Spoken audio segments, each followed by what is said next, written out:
Wala, ginawan ko na lang ng layout para sa mga gustong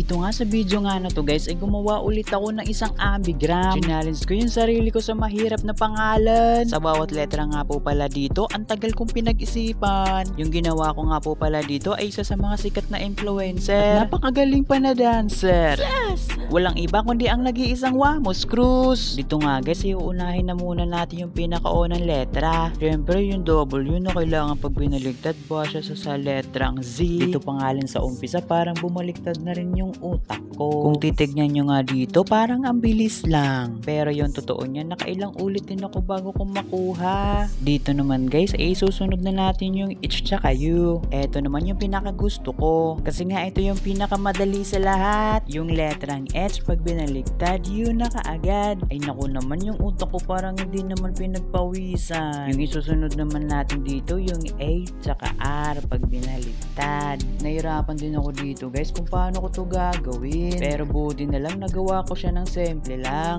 O eto na nga guys, meron na tayong R, U, tsaka Z.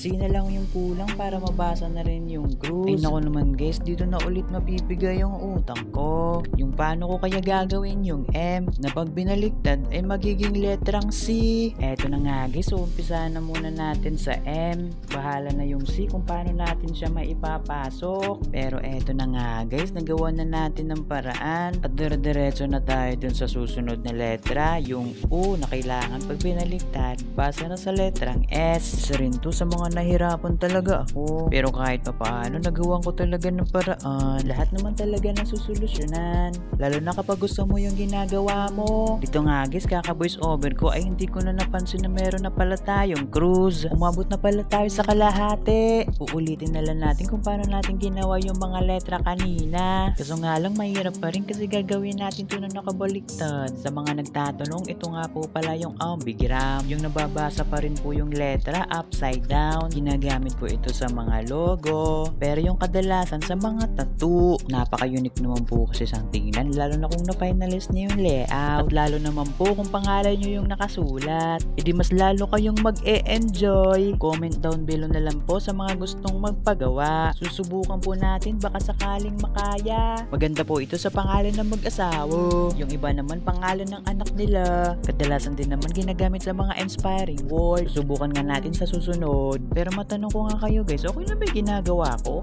Nag-e-enjoy po ba kayo sa pinapanood nyo? Sana po mula sa umpisa ay may natutunan kayo kung paano ko siya ginawa. Kasi nga hindi naman pala talaga madali ang paggawa nito. Ito nga guys, patapos na pala tayo. Ito na pala yung letrang Z to W kapag binaliktad. Akalain nyo guys, umabot kayo sa 3 minuto. Ito na nga po, basahin na po natin, Wamos Cruz. At ito naman kapag binaliktad, Wamos Cruz pa rin. Maraming salamat nga po pala sa panunood. Kung nagustuhan nyo po yung video na to, paki-like and share na lang din po. Baka naman, para mapansin na rin ni Idol Wamos Cruz. Ito nga po pala, ginawan ko na lang ng layout. Para sa mga gustong magpatattoo, message nyo lang ako para sa original file. Salamat! Sesh!